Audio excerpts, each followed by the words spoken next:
My name is Janice McPhillips. They call me the compost queen here at Holly Hill Farm. But this workshop is called Ask Johnny at the Farm. So we're actually going to ask Johnny at the farm. Please ask me just about anything. And very often on these gatherings, I try to get support. And because Janice is a compost queen, a queen of compost, very knowledgeable, lots of experience, it's going to be great to work together on any questions and thoughts that you might have. So my name is John Belber. Here I am behind my mask, safely at a distance. And we are here at Holly Hill Farm, a certified organic vegetable, flower, fruit, and herb farm that does a lot of growing of that produce, as well as a lot of teaching. The teaching we're doing these days, for many reasons, is through videos and through platforms like this. Thank you, Liza McPherson, for setting this up so that we have the ability through Zoom to reach all of you. And maybe you can tell your friends about other topics that interest you. We try to do this every Thursday at 5, a real involved, hands-on workshop that helps provide helpful information. And I must say, today, we are talking about... Sorry, what?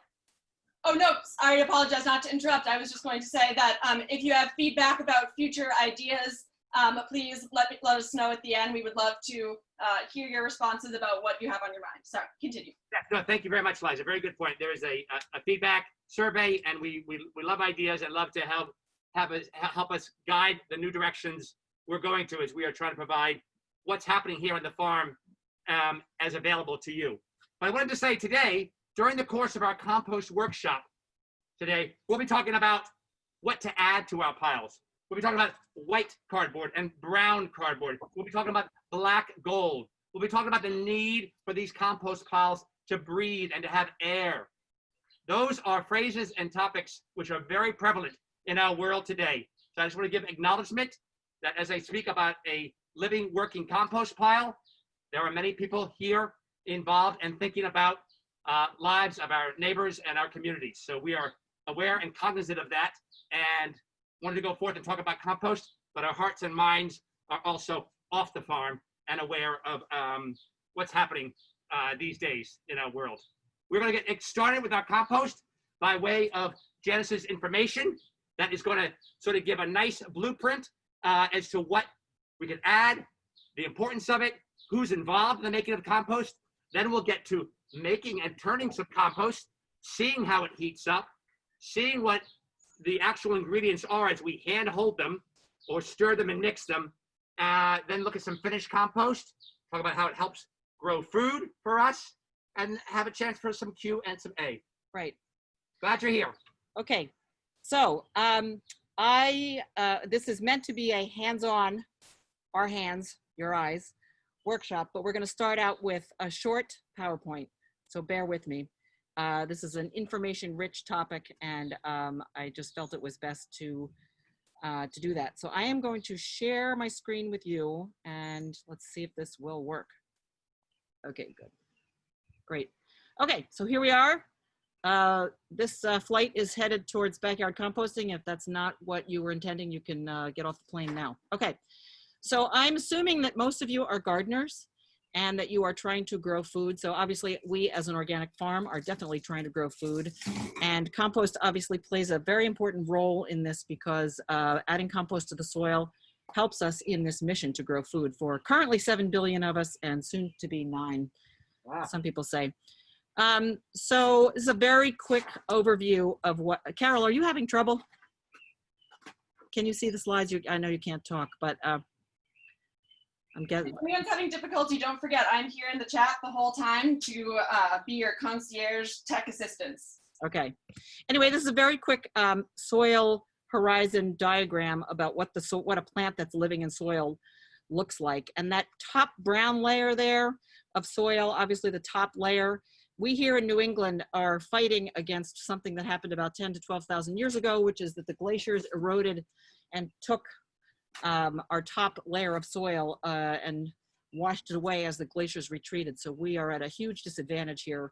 Other parts of the country, other parts of the world have a much deeper layer of topsoil. So we do our best to do what we can to build up the topsoil, and making compost, adding compost to topsoil goes a long way in doing that. So this is just a diagram, a pie chart of what percentage of soil is made up of different things. And actually the bulk of soil, believe it or not, is 50% is air and water, and the rest is minerals and organic matter, and then the weight of organisms and plants and roots that are living. But if anybody has ever had their soil tested and you get back from UMass, you get an organic matter percentage. Some soils around here are up to 5% organic matter, some are higher. I think ours here at Holly Hill, I believe, are 6 last time I heard, but they can be higher, and obviously adding compost builds organic matter in soil. The microorganisms that live in the soil do that job. So having higher organic matter is a good thing for reasons we'll talk about soon. So here's a sort of a nice diagram I like to show people about how water percolates through soil. Obviously the blue is water, the green stuff is organic matter, and the minerals are the sort of rusty colored things. And one of the best benefits of adding compost to soil is that it increases the organic matter content in the soil, and organic matter is sticky and it helps hold on to water. So the other night, was it Tuesday night, it rained? Yes. I think it was the first day of rain in what, maybe a week, 10 days? Least, yeah. More than that, 10 days. Adding compost to soil is like a sponge. See all those little little flows of water through there. The more of those little green things you have in your soil, the more the water is going to stick to the soil that is rich with compost. So that's very important. That's probably compost, one of its most important contributions to soil. All right, so if you're a gardener, like I said, you've all seen good dirt and bad dirt. And let's see, can you tell which one? I know you're all muted, but you can tell hopefully by looking that the one on the right hand there, that lower left picture, that is really poor looking soil, and the stuff in the person's left hand, much better, much richer. Dark soil is rich in organic matter. Those two on the bottom, I don't know if you can see what it says there, but the picture, it's kind of a rusty colored soil profile. That's what soil that has 1% organic matter looks like, and on the right, it's 5% organic matter. Look at the difference in the way they look.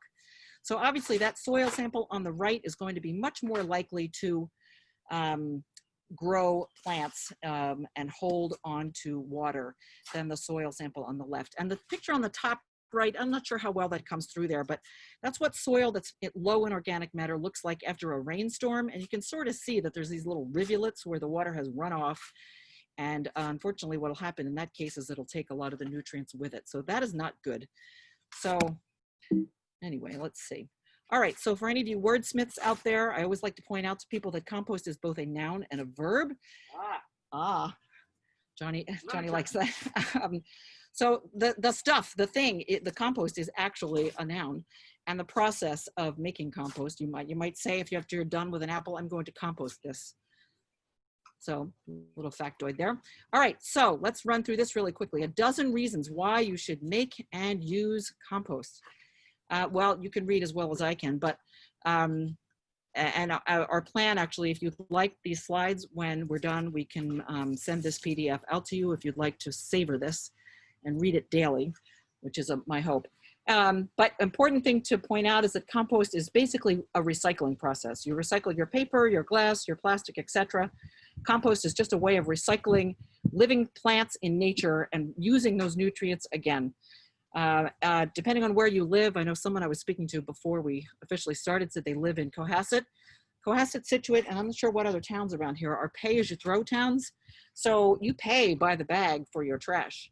And the more trash you have, obviously, the more you're going to pay. So if you take your food waste and your yard scraps and things like that out of the trash, then you may save yourself money. Now around here, our trash does not go to landfill. Number 3 there, our trash in Hingham, Cohasset, Scituate goes to a place in West Wareham called Covanta Seamass, where it's burned. But other parts of the state, there are still landfills, and maybe you've all heard that putting food waste, anything organic, anything living into a landfill, it has no air in which to do its decomposition process, and so it emits methane. So some landfills actually capture that methane and they burn it. Most of the older ones do not. So, and methane is a potent greenhouse gas, and that's bad. So whether the trash is being burned or landfilled, keeping compost out of the trash is a very good practice. If you're using compost for your plants, then you have to buy less fertilizer, and traditional fertilizers are made with natural gas. So forget that, use compost and treat your plants with that, because adding compost, number 5, improves soil health. And the way it does that is because it mobilizes nutrients that are already in the soil. The microbes in the compost take the nutrients in the soil and make it available to the plant. And that makes plants more healthy. There's lots of research that shows this for many land-grant universities around the country. And the way it works is because, like I said, compost improves the soil structure. That picture I showed you with the green globs and the rusty colored minerals, all of that, adding compost together, improves the soil structure of plants, increases the water permeability through soil, and prevents water from running off. It holds the soil into a root ball right where the plant is planted so that the plant can drink it up. It doesn't run down the hill. And the rest of our list, adding compost can reduce plant diseases. Also lots of research on that. It neutralizes excess pH, which may have happened for some reason, might have to do with how your soil composition is made up. And as I said already, compost improves the soil's ability to hold on to water. And it also acts as a slow release micronutrient fertilizer. Think of it this way: if you take fruits and vegetables that are healthy for you to eat, all of those micronutrients wind up in the compost that you are then putting back onto your plants. And as I said before, building soil organic matter is great for your plants, because organic matter is what plants need to live. They need to be able to exchange things back and forth with the soil. And organic matter in soil is actually complex, long-chain carbon molecules. So by making compost and increasing your soil organic matter, you're actually solving climate change by sequestering carbon out of the air into the soil as humus. And those beneficial microorganisms are what's doing all the work. Okay, so this is some older data, but this is the most recent data I've seen from the EPA from 2014. But as you can see from this pie chart, 15% of MSW is municipal solid waste, and 15% by weight is food waste. So I live in Hingham, and I figure last year we had about 5,000 tons of trash. 15% of that, I can't do that math in my head, but it's many, many tons of food that is getting sent to Covanta CMAS to be burned. So there's a real opportunity to make a big difference by composting food waste. Okay, so we promised you a foolproof recipe, and here it is. This is a PDF that actually comes from the Mass Department of Environmental Protection. You can see the credit at the bottom there. This is a resource that's in the document that Liza will send out to you. And if you want to print it out and save this, I have a copy that I keep handy so I can use for education workshops or whatever, but it's just very helpful to remember, like your favorite recipe for chocolate chip cookies, what the right recipe is for compost. 3 parts. Brown materials, and there's a definition of what's brown and what's green. Here's my copy. 1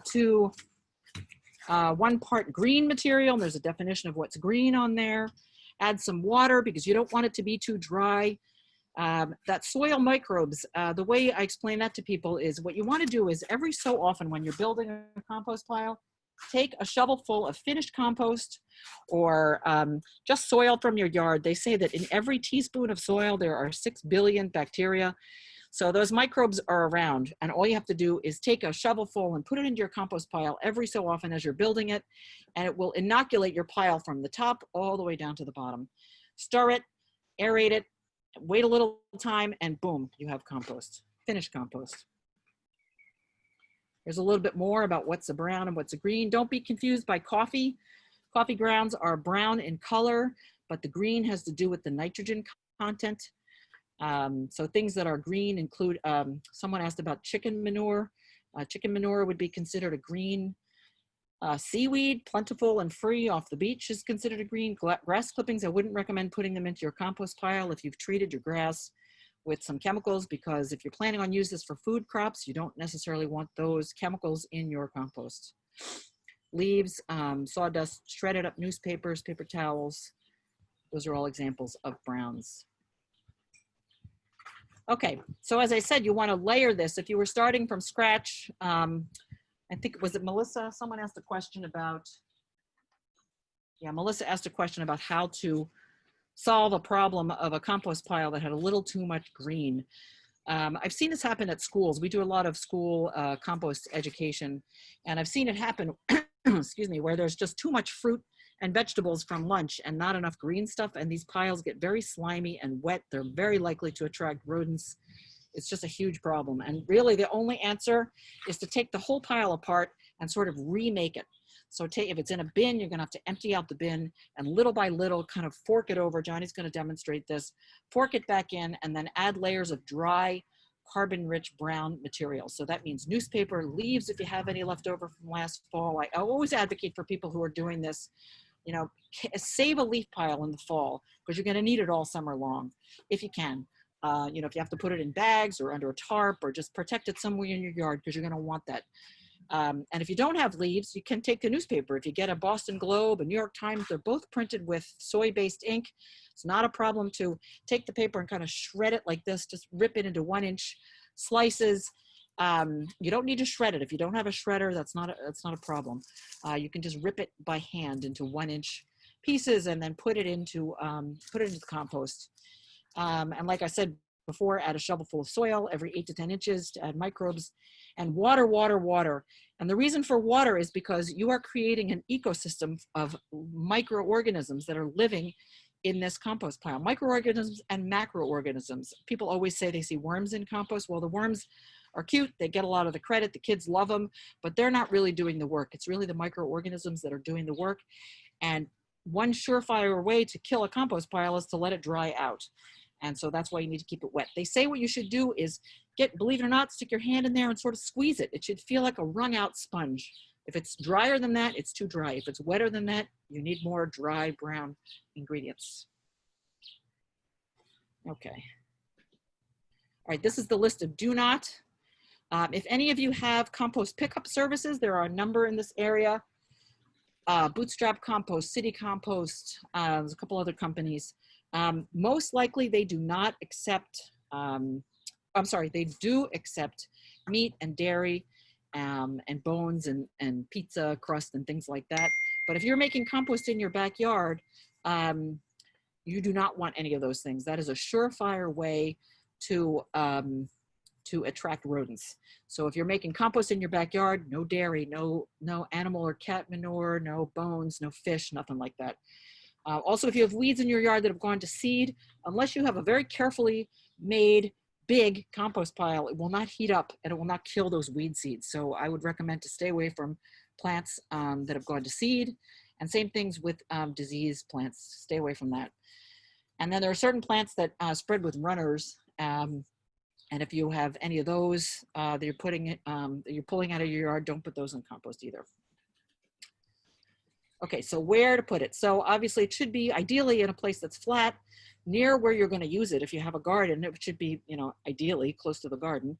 In the shade, if possible. A lot of people think that it needs to be in the sun because the sun will make the compost heat up. That's not true. It's the microbes that make the pile heat up, not the sun, okay? And as I said before, water is really important, so near a water source is a good idea. Okay. So here's some examples of compost piles at schools. And the reason why I put these in here is because these are compost bins that you can buy depending on where you live. The one on the left is called the New Age Composter, those three right there, that's a school in Situate. And the one on the right is called a New Age Composter? No, New Age Composter and Earth Machine. Earth Machine, thank you. And that's a Hatherley school in Situate, and they're very robust fifth graders doing some composting there. So the one on the right is the Earth Machine, and they are available. I have a slide that shows where you can get these. The one on the left, the New Age composters, they hold a little bit more, and the ones on the right are a little harder to stir, but personally I like the New Age composters on the left. That's what I have in my yard. But you can build a compost bin. Those are pallets. That picture on the right is just some pallets that somebody has jury rigged together, and so that's free. I would encourage you to educate yourself about, there's a numbering system on the side of a pallet that'll tell you what the pallet was used for. So you wouldn't want a pallet that came from Lowe's that had Scott's, I I don't know, 4-step pesticides on it or something like that, because it might have leached into the wood of the pallet. You wouldn't want that. The one on the right is a beautiful system built by a guy named Don Canetta, who's a volunteer here. And that's his backyard compost. And I don't know if you can tell, but the door on the front is sort of a panel that slides out. He's also got them labeled. Can you see how it says take and add and cook? I'm a big fan of the 3-bay composting system so that you can do just that. One, this take is the pile that you're using when you're planting your vegetables. The add is obviously the one you're adding to currently, and the cook is the one that's sitting and cooking, because compost takes some time to happen. This is a very snazzy rat-proof compost bin. I don't know if you can tell, but there's chicken wire along the sides, and there's also chicken wire on the bottom. So if you live in an area where you think you're going to have pests, I actually have a copy of these plans if anybody wants these. It's actually in that resource document that I made, and you can find other plans. This is a 2-bay compost, not 3, but looks like a beautiful compost system. There's also these rotary bins. People love them. They're very easy to turn.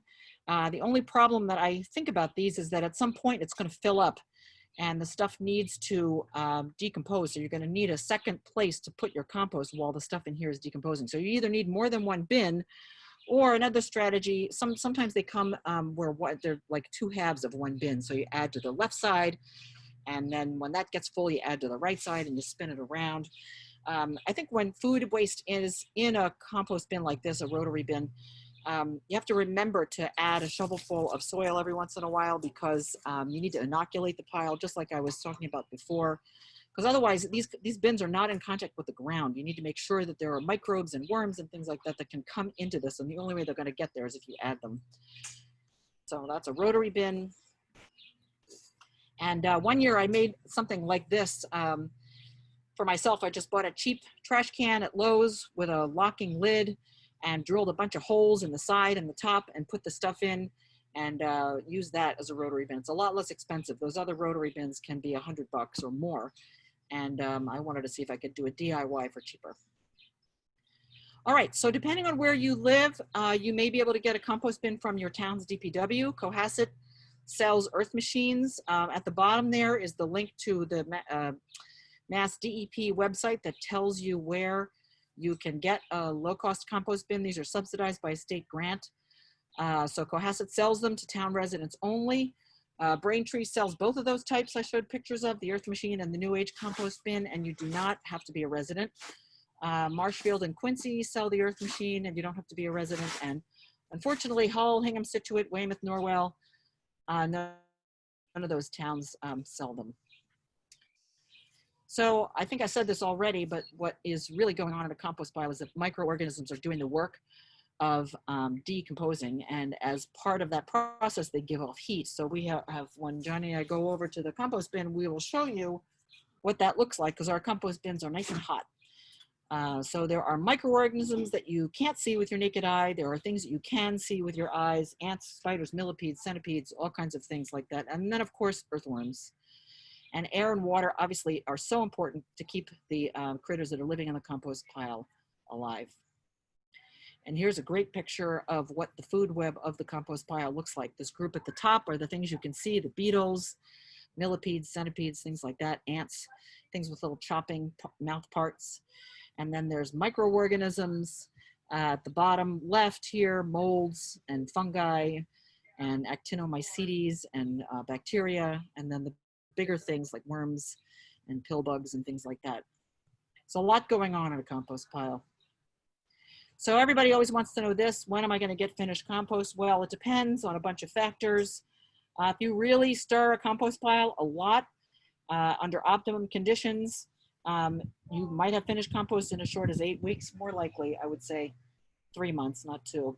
And if you are not managing it properly, it can take as long as a year. And how do you know when it's done? Well, it should be crumbly. It should be dark brown or very dark brown or black. You won't see the ingredients that you put in any longer. Every once in a while, I'll see a cob of corn from last summer in my compost. And it should smell good. And it should also not be hot. It should be ambient air temperature. Okay, so I have a compost screen, and that's a screen built out of, what is that, 1/4 inch? wire.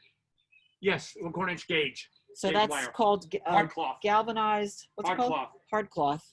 You can buy it in rolls at Lowe's or Home Depot. Galvanized so it won't won't rust. So it's better than chicken wire. Would not recommend chicken wire, which will rust. Nail it to some 2x4s, and boom, there you have a beautiful compost sifter that'll fit on top of a wheelbarrow. And then what do you do with it? Well, if you have a vegetable garden, great, but you don't have to be a vegetable gardener. You can use it on your favorite rose bush. You can give it to a tree. You can put it on your grass. You can make a potting soil out of it. You can make compost tea out of it, which is a whole different topic. We don't have time to talk about it.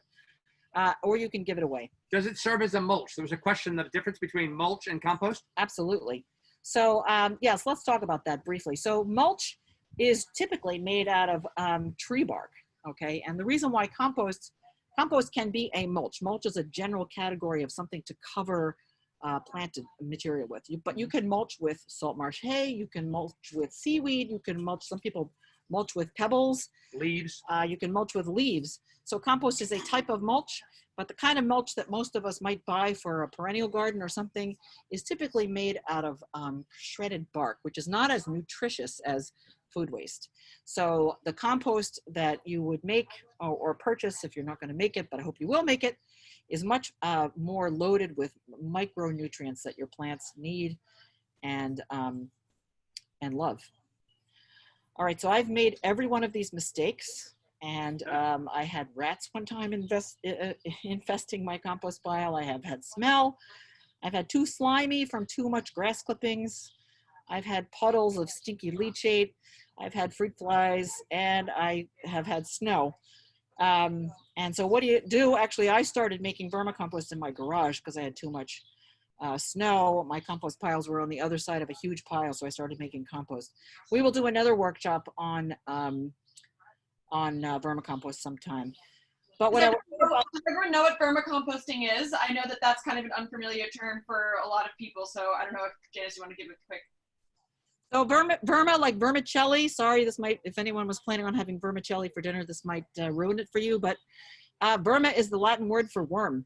And vermicompost is a special, usually indoor controlled process of keeping red wiggler worms as a special type of worm that is happy to live in captivity. And you usually put them in, I do it at home and we do it here on the farm, usually in small plastic Rubbermaid totes. I've seen bigger systems, there are bigger commercial systems, but you can keep it in a garage, you can keep it under your kitchen sink, you can put it, you know, anywhere where they're not going to be too cold. You couldn't let them freeze over the winter. But anyway, we're not going to talk about that here. But the unwanted animals obviously is a big problem. And what I would say about that is that if you live in an area where you think there might be rats, raccoons, or whatever, if you keep your compost pile mixed and you attend to it every so often, and I guess by that I would mean every couple of days, at least once a week, and stir it, stir it, stir it. Don't dump a bucket of fruit on top and expect that animals will not pay attention to it. They're going to smell it, they're going to be attracted to it. But if you mix it into the pile and make sure that it's covered by the stuff that's underneath of it, you are much less likely to attract a nest of anything to your compost. All right, so very briefly, I see, wow, I'm a little long on time. So we here at the farm are making compost from food waste that we pick up from restaurants, cafes, food pantries. This is a picture of us around a box of apples that came from, I think that came from Wellspring. Correct. So unfortunately, we didn't grow those apples, but you know, they were given food, and rather than throwing it into the trash, it comes here to the farm and we put it in our aerobic static composting pile. Here's a group of teenagers that were helping us with this process last year. There's buckets of manure, there's buckets of food waste, looks like some straw, some cardboard. So we process about 1,000 pounds a week, right? There's about 35-gallon buckets of food scraps that come from different places on the farm. And here is a picture. Here is a picture of our aerated. It's not very beautiful, I'm afraid, but you know, this is our aerated static composting system. It's a beautiful product. And the finished product is really lovely. So anyway, we got a couple grants, we got some donations. And so now we are making compost that that the farmers are going to use, and it's certified for use on our farm. So anyway, so without any further ado, enough talking by me, we're going to go do. So now let me tell you what's going to happen. Janice, real quick, we have a question from Carol. Does adding microorganism solutions speed up the compost process? Absolutely. Those microorganisms are doing the work. They are what's making everything decompose. So for example, that picture that I showed you of the rotary compost bins that were off the ground, the reason why it's so important to put a shovel full of soil every once in a while into that compost bin is because you need to take some microbes that are in the soil and put them into that bin so that they Introduce can them to the bin, yeah. Yep. So otherwise, compost bins that have contact with the ground, the materials that have contact with the ground are already receiving that contact with the soil. A good interchange between the worms and the microorganisms and the existing soil. Right. Which we will show you on our pallets. Right. So here's what we're going to do. I have to find, gosh. So we're on my laptop right now. Now we're going to shift to, actually, I suppose we could take this thing and walk over. Can you do that? You take this and walk over, and I'll join you. I'm going to try and get on my phone. Okay, and I'll talk about the pile. Should we go together? Yeah. In the meantime, one thing that you can see in the background that pertains to something Janice mentioned at the beginning, in North America, we do not have a lot of topsoil because the glacier that delivered that gigantic rock is the same glacier that took away all of the topsoil. So just a little interesting geology from the farm and for our composting needs. That's a farm meeting.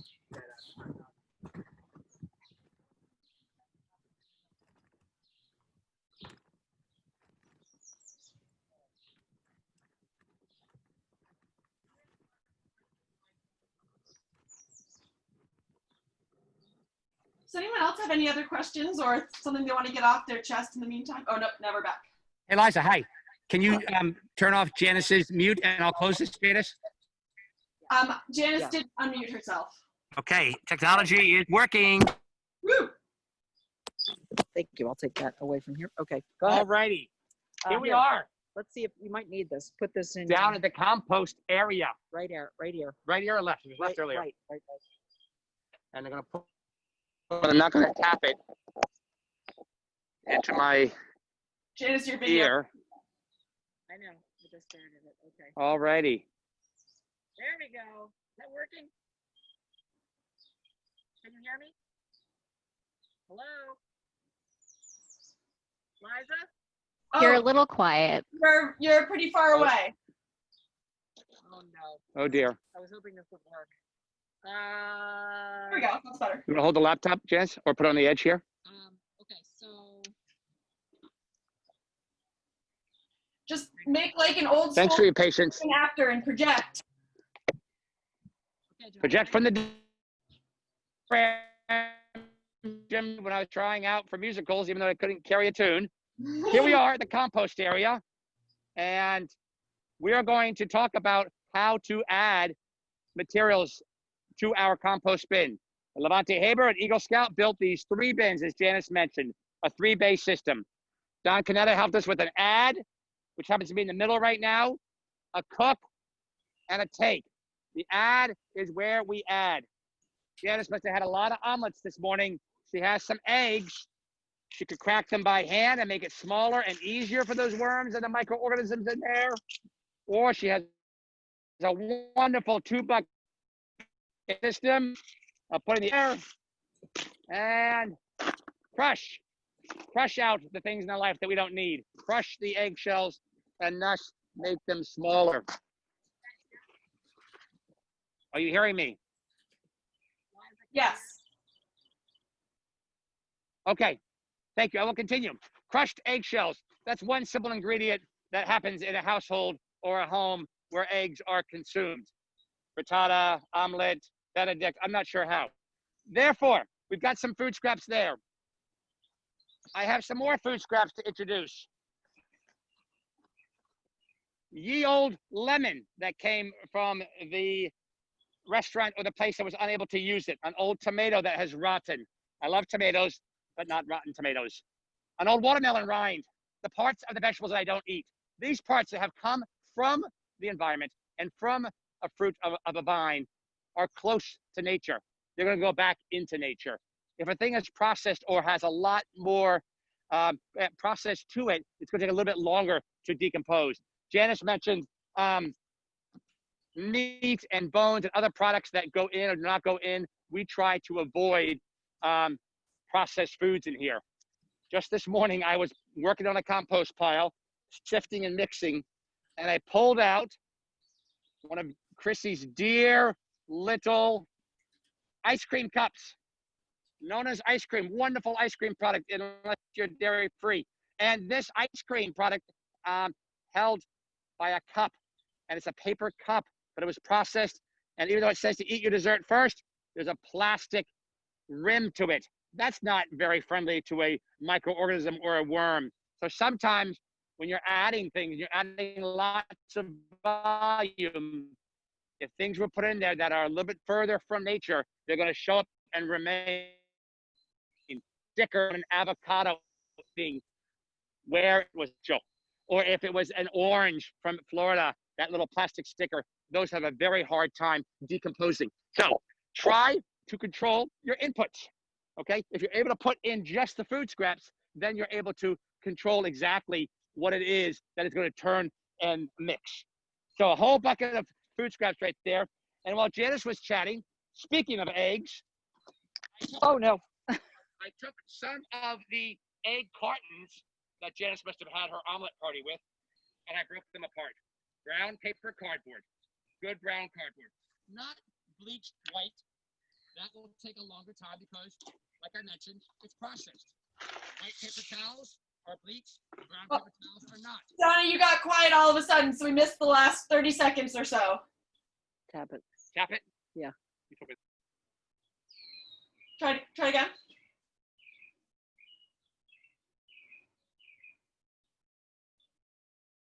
Oh, they left. Was it something I said? Don't worry, coming back. I'm sure any of you who are Cohasset residents understand that the reception that Cohasset has is definitely spotty at times. So we were trying to do our best balance between having some live on the farm action, because that's the fun part, and being able to present something that we knew would work Wi-Fi wise.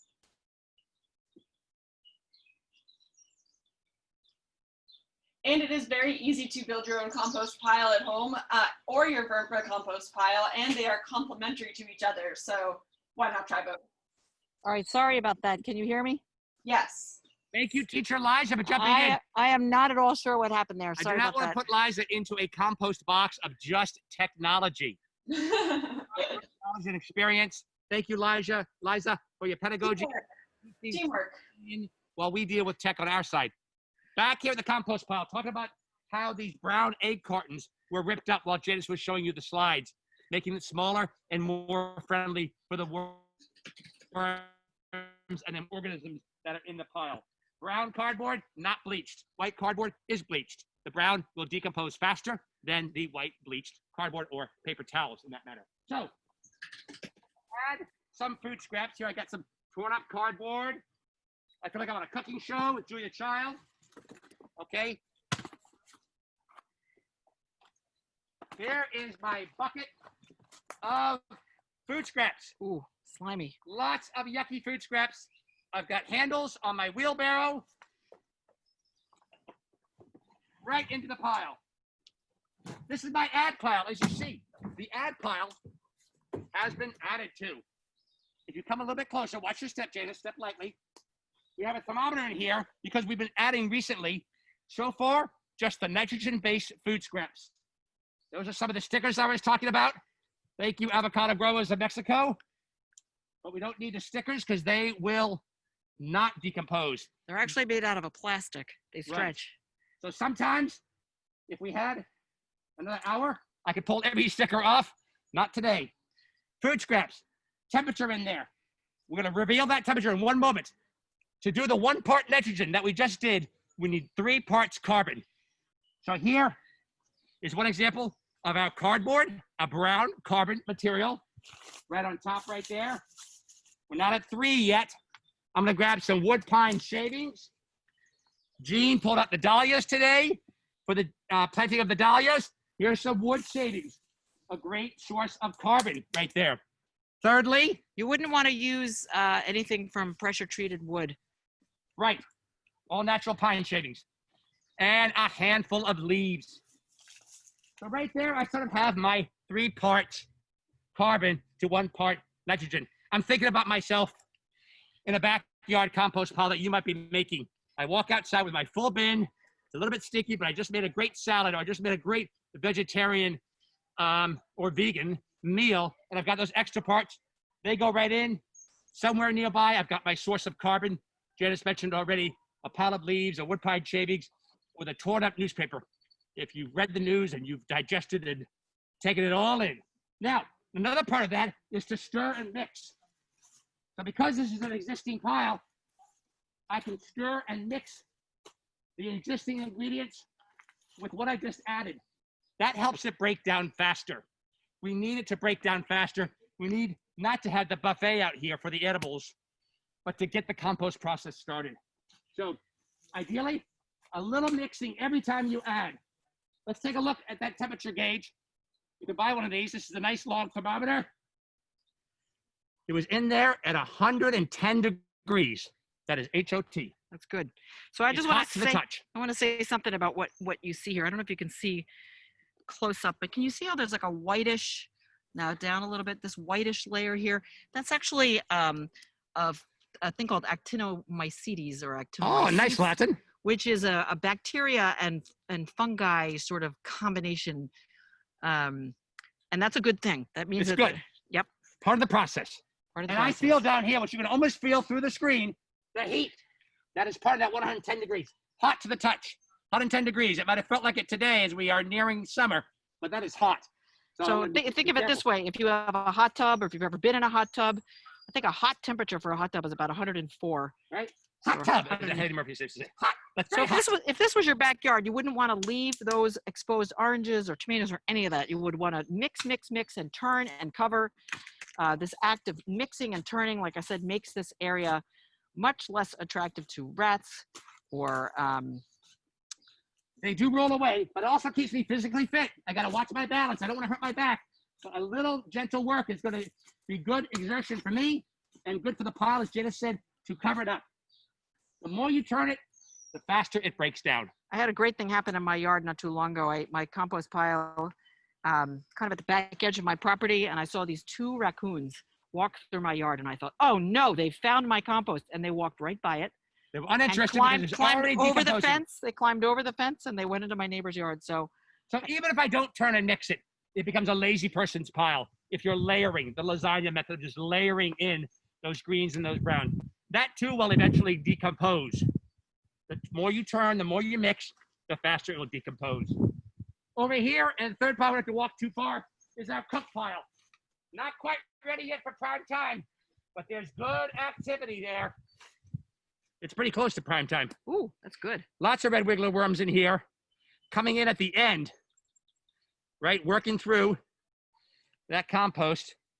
Save the worms. So if you had a microscope, which I actually did one time, I had somebody who knows what she's doing, and she looked at my sample of compost under her microscope.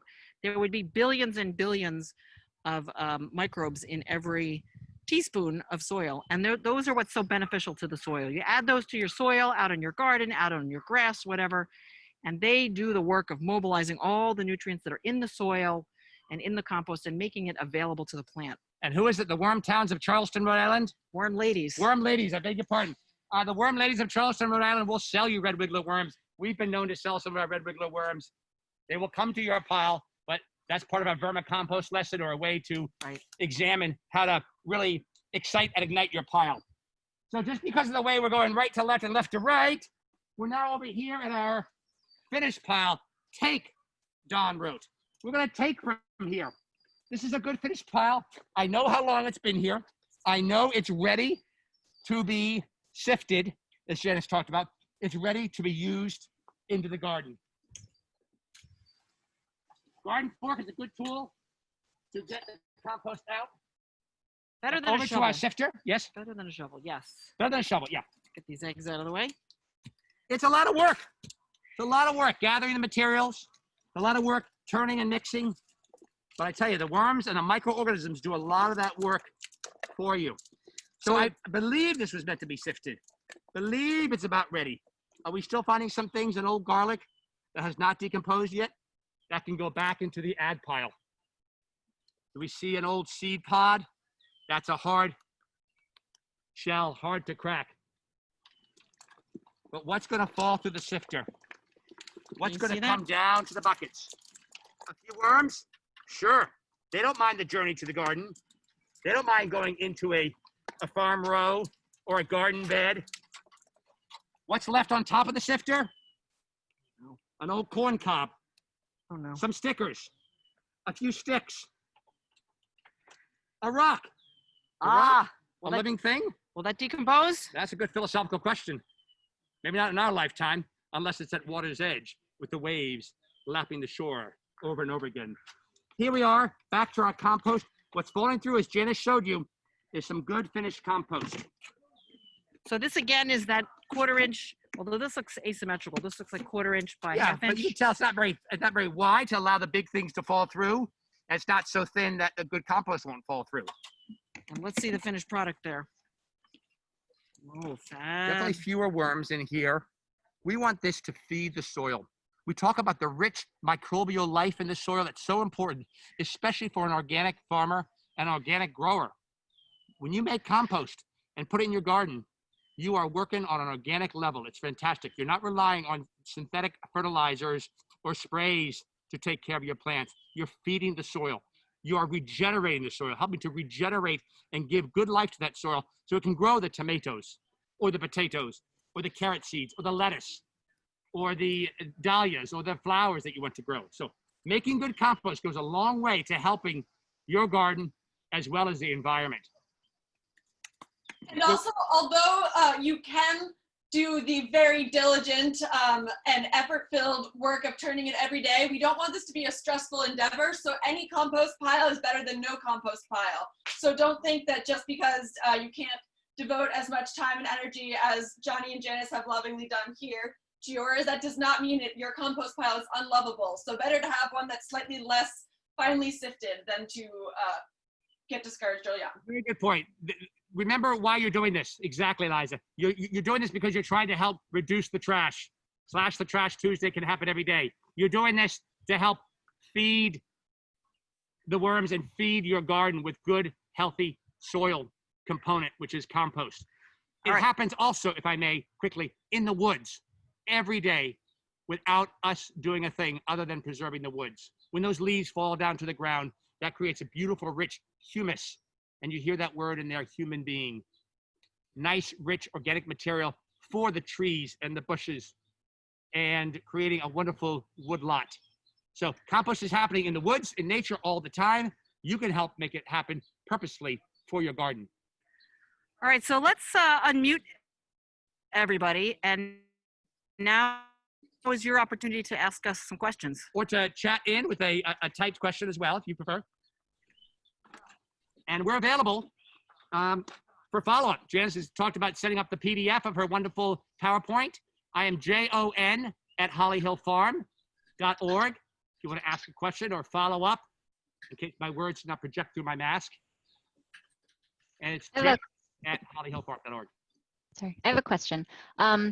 It looks like, I mean, obviously with the separated bins, you have like different piles for different uses. I mean, I only have one thing that's looks kind of like the earth machine. Is it better to have more than one so that you can have one where you're actively adding stuff? Because I'm the one where I've got like way too much green. So I used to think it was like a 1-to-1 ratio. So now I just have what seems like a lot of just very thick, old fruit. So would it be better to like have another one where it's kind of cooking or? It also depends on your volume, because we have no trouble with volume here. We have animals and we have, as Janice mentioned, all these buckets that we're picking up of food scraps. It can happen with one bin. It's just a matter of turning and mixing. And every time you're adding in new ingredients from the kitchen, it's going to change the ratio, right? If you put in greens, then you put the browns in, and it's going to make compost. The next 3 days, you come back out with another bin of greens, then you have to start over again. So there's gonna be different layers and levels. So having 3 bins or even 2 helps you have an add to pile where it's actively making the compost, and then one that's just sort of sitting after a while, like that you stop and say, okay, no more adding there. You compost, you stay there, and you turn and mix, and then you go to number 2. So it could be a 2-bay system, 2 add 2 system. It could be 3, or you could do it with 1, just realizing that every time you're adding, you're changing the ratio, the balance. And I bet you'd find, if you were to feel like a big project and stir and mix your 1 bin that you have, you might have some good finished compost at the bottom. Because even though it's just mostly fruit scraps that you're talking about, or vegetable scraps, you may have some finished compost or some wonderful biological activity at the bottom of your 1 bin. Just because the worms, do they work from the bottom up? Bottom up. I have a question. Johnny, does the farm sell compost to the general public?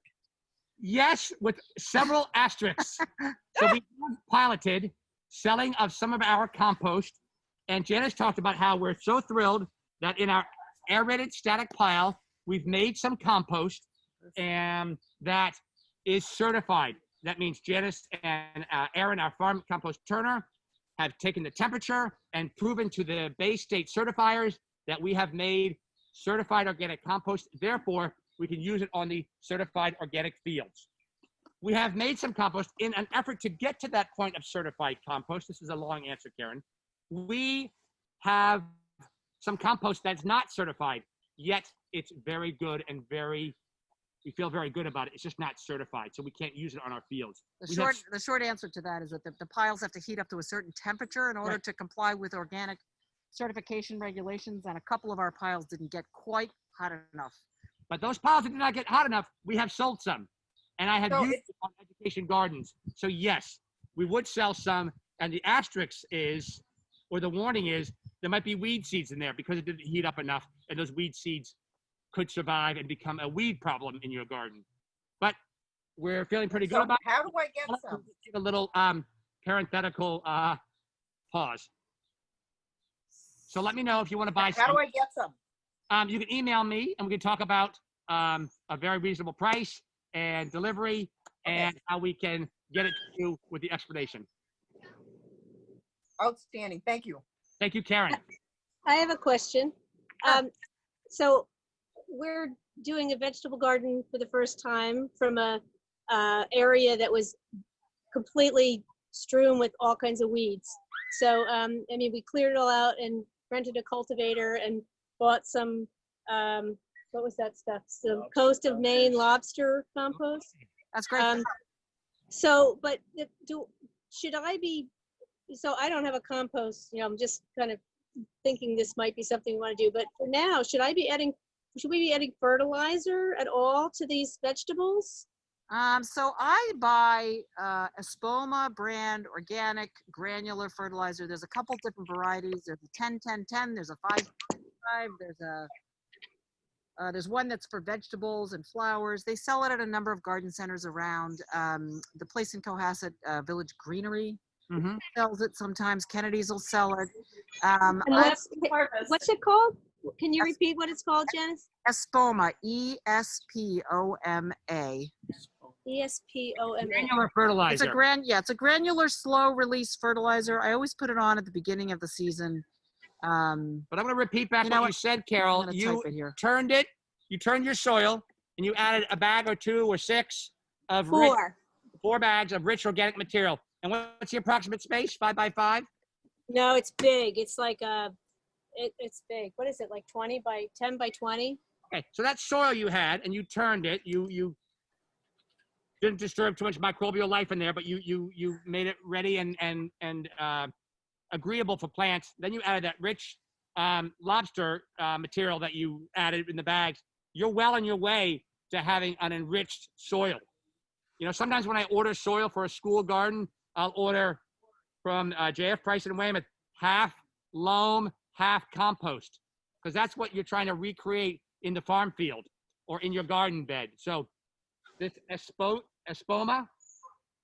might be good to add, but do you have vegetables in there already? Yeah, we planted a bunch of tomatoes and some beans and some lettuce. And... You can side dress with this Espoma. There's other Neptune's Harvest. It's a Fish, fish yeah. product. It's a Fish fish byproduct that you can We add. sell Neptune's Harvest at our online store. Yes, available at our Oh, store, store.hollyhillfarm.org. We sell amendments, so not just to push our own products, but in an effort to push our own products. You could fertilize some of your vegetables with that as well. And Janice was mentioning granular one as well. But watch the growth of your vegetables. As they're in there, the variety that you have, which is nice, it's not just one crop, but the variety of vegetables you have in there are going to really enjoy digging into that soil, and that soil will feed it. And then as these workshops go on, or as you continue through the season, you can think about how else you can mulch, how else you can amend. And if you're starting to make some compost, and if this takes maybe 3 months of your adding materials, turning and mixing, letting that sit, you might have some good compost to add to your garden bed come late August or fall. There's a lot you can do to generate good microbial life in that garden bed, whether it's new or has been there for many years. thank you. We'll talk about that. But keep Connie, asking can I ask you a question super fast? Sure. I think you answered my question already, but my Wi-Fi had kicked out. I was just curious about my chicken shavings from my coop and also our rabbit. Like, can I use, when I clean out the rabbit and the chickens, is that okay to put in? Yes. Thinking that those animals of yours are most likely vegetarian. They most likely not like a cat or a dog. Yep. Eat meat products, so they are creating a wonderful manure that is going to be good, or buddy scat, whatever, that's going to be good for adding to the compost. Yes. And you talked about the actual manure from the animal, as well as the shavings, the bedding that you Yes. provide for the comfort and care of your bunny and chickens. That is the carbon source. Those are the wood shavings that are good too. So it's a nice, almost a perfect mix, those two. If Okay. left to their places, that mix of shavings, bedding, and the actual manure from those two animals. Excellent, I thank you. have a question about chicken manure, actually, now that we're talking about this. Is it better to add it to your compost instead of adding it directly to your beds, Johnny? Because the chicken manure, when it first is excreted, Available. is too rich and it would hurt the plants. So compost is a good. It's too heavy in nitrogen. Absolutely. We do not, and we cannot add any manures from the horses, chickens, whomever is here right away to a garden bed, because it's too high in bacteria, too rich in nitrogen. It would burn the vegetables, and it would not follow our certified organic rules. So put all those materials into your compost pile. Sometimes you might be able to help a neighbor who has animal and has excess of those materials. That could be helpful to create a neighborly connection where you can take some of their manure from those animals and put it into your pile. Sometimes, just briefly, Liza, with chicken manure or horse manure, you could add it in the fall to a garden bed that you're not planning on planting for the 5 or 6 months of winter. Ah. That would meet standards, and that would add a lot of good energy to your garden bed, knowing that you're safe until the next spring, because it would break down over the course of winter. Thank you. Oh, the Good wonderful stuff. world of compost. So much to talk about. Awesome. Any other questions? Dick, Johnny, when you talk about adding paper, I think you mentioned newspapers which are not chemically cooked, like copy paper, book paper, magazine right, any paper. of the inserts for Bob's Mattress Discounters. Right, so we don't want to put in bleached paper or coated paper, just newspaper. Just newspaper. After you read the news of the world, that's good. And as Janice mentioned, it's got soy-based ink. I remember my father read the New York Times. There's no color pictures, but now even though there are color pictures, that's soy-based ink. That's friendly for the compost pile. I have a second question. Our compost bin has a lid. When we Good. talk about water, should we just leave that lid off and let it take whatever water comes? The lid should have some holes.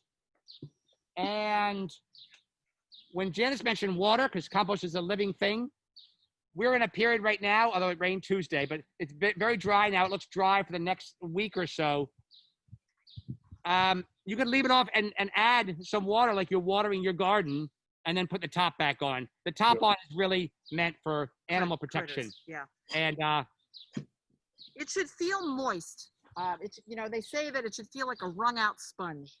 So this finished pile that Johnny is going to go fetch a handful from, I know you're not here, you can't feel it, and that's too bad. it's but moist. And yeah. this has gotten that little bit of rain on Tuesday, but otherwise we haven't watered this because the fruits and vegetables that we're adding are water-based. So they're going to create a nice, rich, moist compost. Awesome. So Yeah. like anything you're doing, observation and attention to your pile to see how it's turning and mixing. Do you see worm activity in there? That will help. Janice and I love to help and share and talk about compost. And Karen, anybody else who is interested in buying some wonderful homemade local organic compost, not organic, organically made. It's an organic process, but it's not certified. This is great to have you all involved, taking time out from your day to learn with us here at Holly Hill Farm. We wish we could host you here at a workshop. We're going to think about how to do that with proper distancing and in the hopeful future. Any last questions? I just want to say, as people are building their new compost piles, feel free, if you need help troubleshooting for some of the issues that Janice mentioned earlier that she had faced, or maybe some novel ones of your own, feel free to send us pictures or some other type of correspondence, and we would be happy to troubleshoot as best we can or just talk with you about the process. Awesome. Well, thank you very much for attending. Participating. Here. Happy dirty hands in the compost of the earth. Bye-bye. Right Thanks, on. everybody. Dirt has made our lunch. Thank you. Bye-bye for helping with questions and technology and the in-between. Happy to help. Go team.